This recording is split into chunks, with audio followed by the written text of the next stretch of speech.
आज आपण बनवत आहोत जेवताना तोंडी लावण्यासाठी मस्त असा झणझणीत कच्च्या कैरीचा ठेचा. त्यासाठी या इथे एक कच्ची कैरी स्वच्छ पाण्याने धुवून सुती कापडाने पुसून घेतलेली आहे. त्यानंतर ही कैरी एका किसणीने किसून घ्यायची आहे. अर्धी कैरी इथं आपण ठेचा बनवण्यासाठी वापरणार आहोत.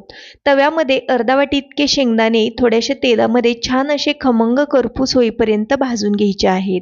त्यानंतर त्याच तव्यामध्ये आपल्याला काही पोपटी रंगाच्या मिरच्या आणि हिरव्या रंगाच्या मिरच्या थोड्याशा तेलामध्ये छान अशा स्पॉट पडेपर्यंत भाजून घ्यायच्या आहेत. हिरव्या मिरच्या भाजत आल्या की आपल्याला यामध्ये थोडासा जास्तीचा लसूण घालायचा आहे, 1 चमचा जिरे घालायचा आहे आणि 1 मिनिटासाठी छान असं परतून घ्यायचं आहे. भाजून घेतलेले जिन्नस पूर्णपणे थंड करून घ्यायच्या. त्यानंतर एका मिक्सरच्या भांड्यामध्ये काढून घ्यायच्या. त्यानंतर त्यामध्ये घालायची आहे किसून घेतलेली कच्ची कैरी.